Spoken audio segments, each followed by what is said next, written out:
Hey, it's Tpok, and I am back in Katawa Shoujo. This is gonna probably be shorter than normal, but I'll try to hit 20 minutes. The nurse is at least kind enough to not comment on the marks that Emmy left on my shoulders. Nor does he say a word about Emmy's constant shifting about in her wheelchair. Whether he didn't notice or he didn't want to notice.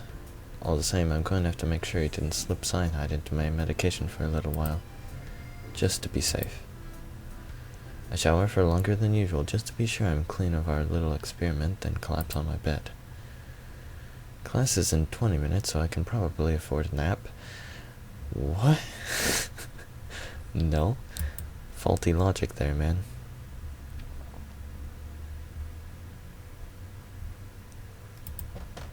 Knock knock. Who's there? Knock knock. That's not how the joke goes at all. Knock knock. I already said who's there. More importantly, what time is it?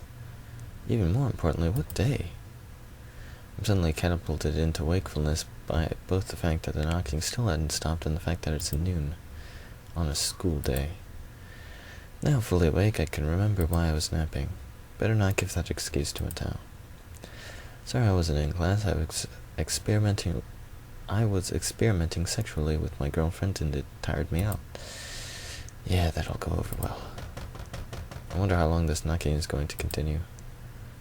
Guess I ought to answer the door. Strangely unsurprised to see Kenji on the other side. But it appears that Kenji is surprised to see me.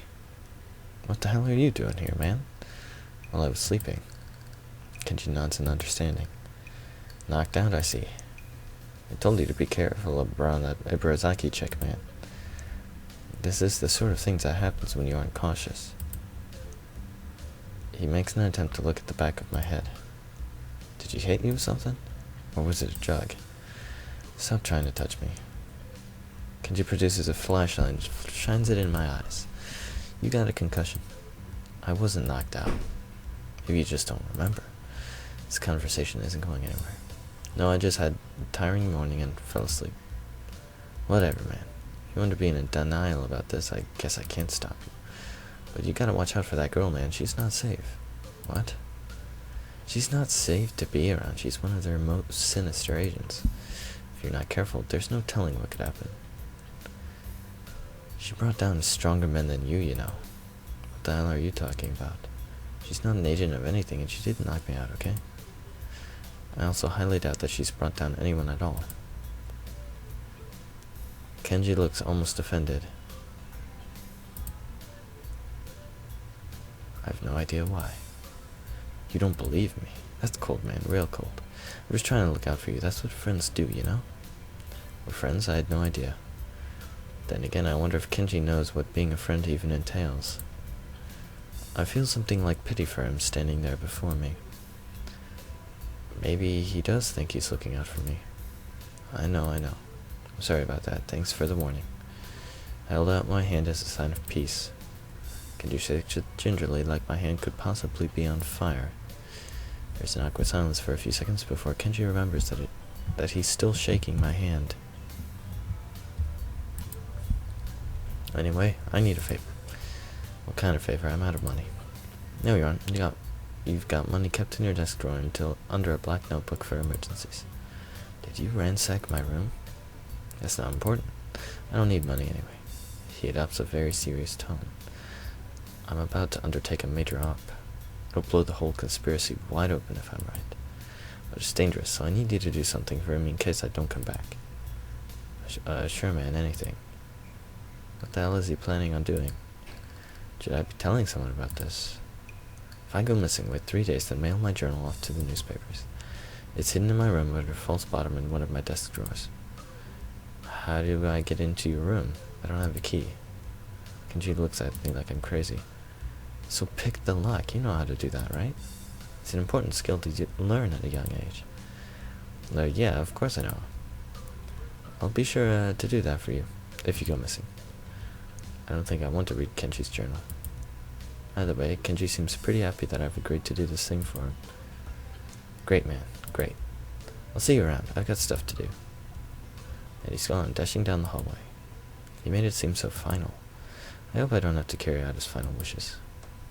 Shaking my head, I close my door and walk back to my bed. Guess I should go to class, if only to catch the last half of the day. But I've come this far without going to class today. I didn't want to read more of that Hawking book Mattel lent me, and I did want to. I'm sure he'll understand. Knock knock. This time the noise tricks my attention away from my book. An experience not unlike being woken up. Who's there? Me, aren't you glad? Voice is muffled through the door, but unmistakably Emmy's. I hop up and open the door, smiling broadly. Hey, nice to see you again. Emmy grins back, staring up at me from her wheelchair. Yeah, you would have seen me earlier, but the damned elevator wasn't working.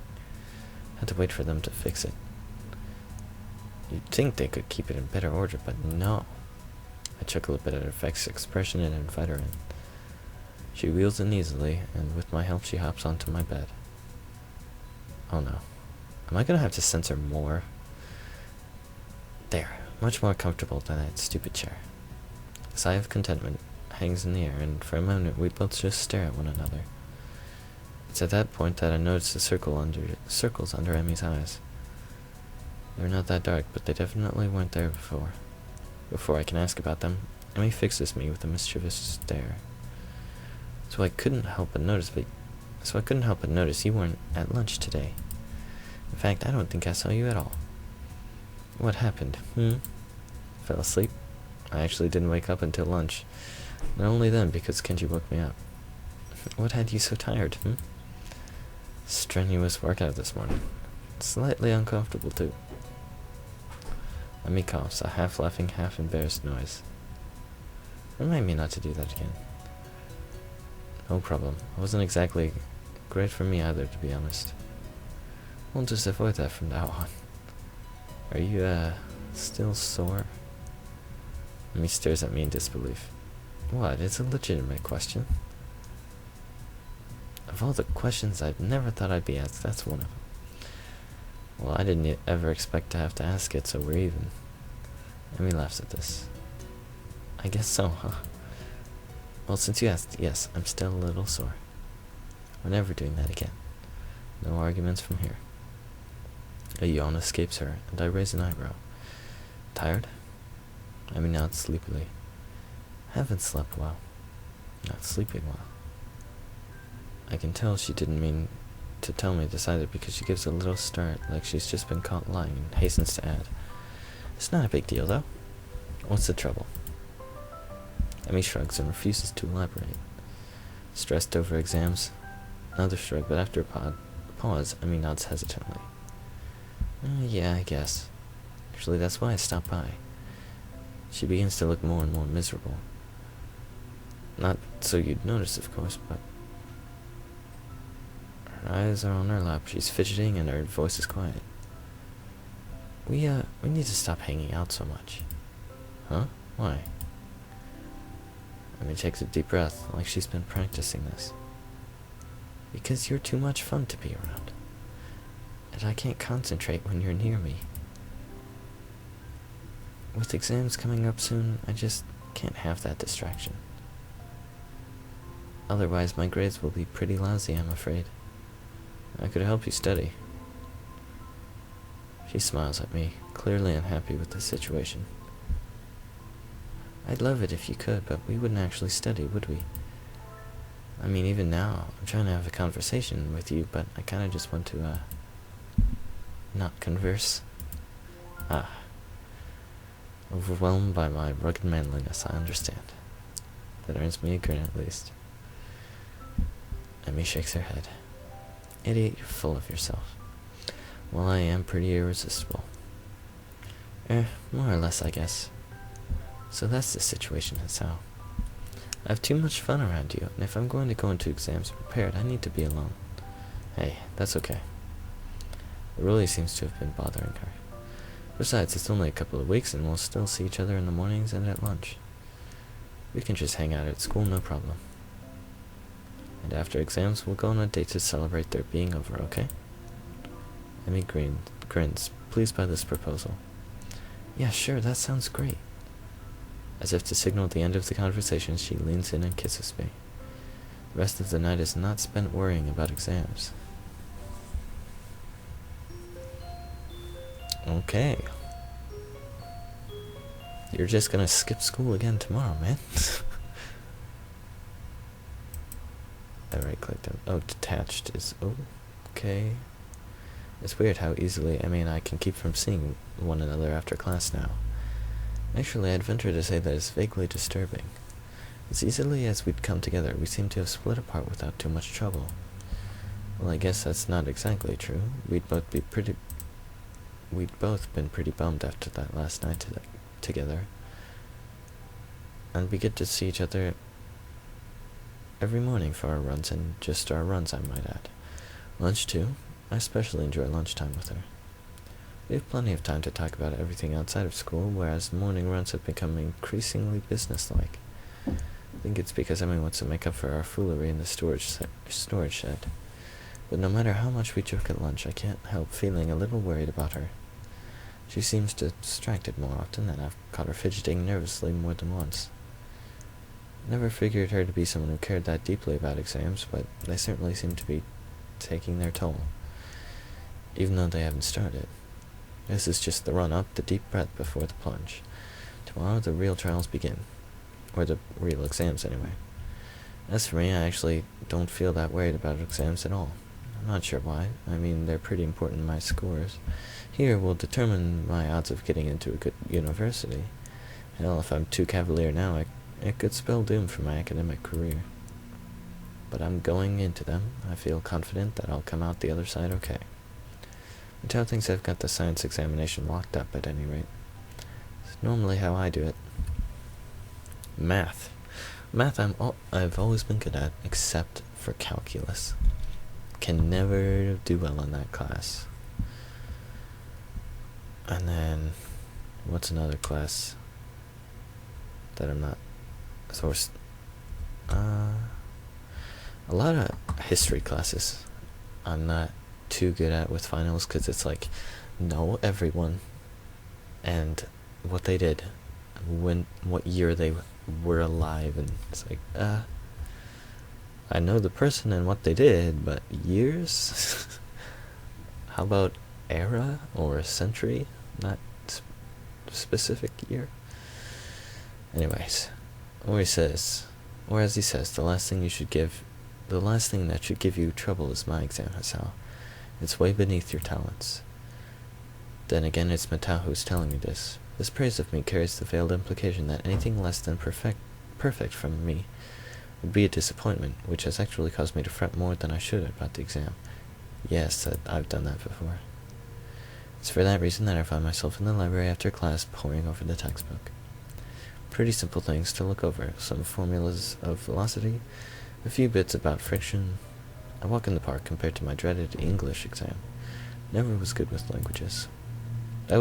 So, I want to be good with languages. I'm not.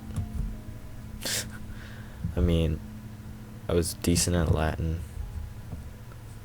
I mean, I don't know. I skipped 1 year in Latin, like tested out of 1 year, because I just crammed for a test and then crammed for the test to skip it, and then passed, and then the next year, like the year I skipped into, I was like, I don't know what I'm doing. I probably should have taken that class I skipped. But yeah, and now I'm in Japanese, probably my hardest class. Probably. Well, besides, like, calculus, I don't get it. And Japanese, I understand it, it's just a ton of work, and I still can't really do much with it. Like, I can say some stuff, not much. Anyways, as I flip through my notes one more time, my mind begins to wander. After these exams are over, things should get easier. Soon we'll be graduated, then off to college, hopefully. I remember my abortive attempt to find out what Emmy plans to do after high school. She avoided the subject pretty deftly, as I recall. Heck, it seems that just about every time I push too hard, she dances around the subject, or distracts me through other means. Like a few days ago at lunch when Rin wasn't around. Oh, that's risky, man. I've done it. I'm startled from my reverie by Yuko's triumphant shout. Gah! Yuko seems mortified by my sudden starting. Oh my god. I'm so sorry, and I really wasn't, and it's just that. As she shudders, I move to quickly calm her down before she gets too agitated. Whoa, hey. My words seem ineffective. Yuko continues to work herself into a complete frenzy. And as the librarian, I shouldn't be easy there. Just calm down. I'm really setting a bad example, and now I'll get fired because I can't do anything right. Yuko. Shouting seems to work, though I draw the ire of several other students studying in the library. Yuko snaps to attention like a soldier who's just heard the captain bark an order. Sorry. Calm down, it's okay. You just startled me a little, and that's only because I was daydreaming instead of studying. So really, you got me back on task. This is a complete lie, but it seems to work. Yuko takes a deep breath and seems to calm down a little. But she keeps shifting around with a nervous energy that seems awfully familiar. So, what's got you so excited anyway? She found the burglar. Yeah, the Yamaku cat burglar. To her credit, Yuko manages to convey her intense excitement in a whisper. I think I know who it is. I got an anonymous tip to their identity. So I did some spying, and I think the tipster was right. Oh, really? And who was this cat burglar? Yuko shuts her mouth, shaking her head decisively. Nope, I can't tell you that. Why not? It's between me and the burglar.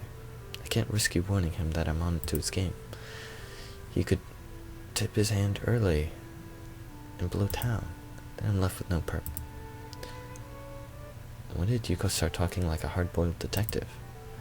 I wouldn't warn them, why would I care? If you got to ask that question, then you don't need to know. That doesn't make any sense, but okay. No, man, it makes sense. It's like, if you don't care about knowing, then you don't care if you don't know as well. It's like voting neutral. You're voting, or not voting neutral, but like being neutral. It's like you're in the between either way.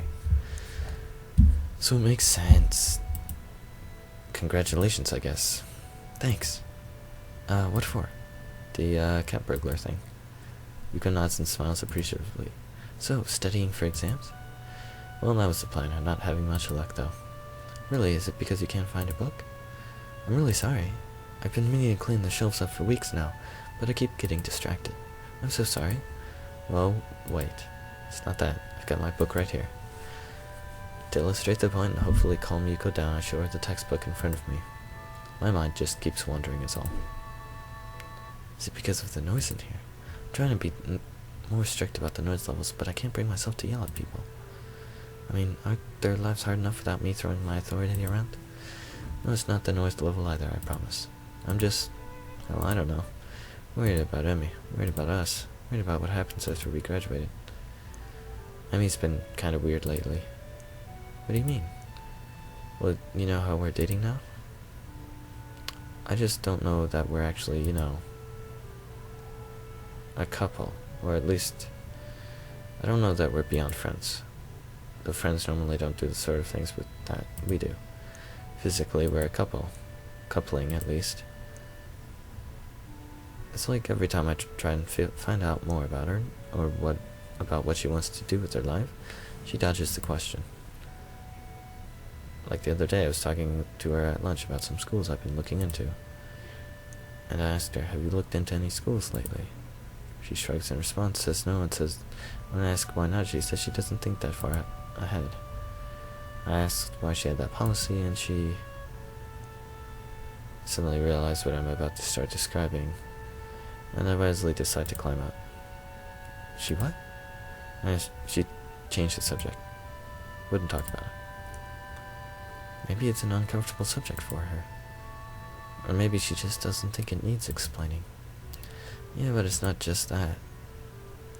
Every time I try to figure out what's been bothering her, she changes the subject too. It's like she likes being with me, but not getting close to me. Now that I've said it out loud, I feel worse. Yuko digests this bit of information. You know, it seems to me that you're more serious about this than she is. I can almost feel my stomach twist into a knot. She's right. That's exactly what it seems like. But is that what really is going on? I mean, sorry, I'm just talking nonsense. You shouldn't take my advice. You barely know me. I'm just a librarian, and I'm single, so you can imagine I don't know what I'm talking about. No, I think you have a point. As much as it hurts to even consider it, Yuko seems to try desperately to find a way to soften the blow somewhat. Look, I'm probably wrong, but if you want to be sure of how obviously wrong I am, maybe you should just talk to her. Get some time alone and just talk about it. And don't let her change the subject either. Yeah, maybe I should do that. Or maybe I should just enjoy what I have. We have fun hanging out after all. And the runs are nice, and the other activities are nice, and talking to her is nice. Do I really need to get closer to her? What I've got right now is pretty good. But that's silly. I want to get closer to her. I want to be able to help her out with whatever is bothering her. But maybe I should wait until exams are over. Maybe she'll brighten up once the stress is past. If she does, then I don't need to worry about it anymore. But if she doesn't, well, I'll cross that bridge when I come to it. I thank Yuko for her advice and then head back to my room. Maybe I'll be able to concentrate more on my studies in there. Maybe. Then again, maybe not.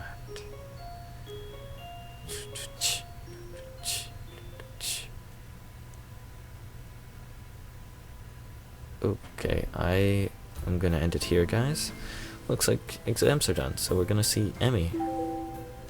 That was an email, I believe. Sorry. So, yeah. Thanks for watching, guys, and I'll see you next Monday with more Katawa Shoujo.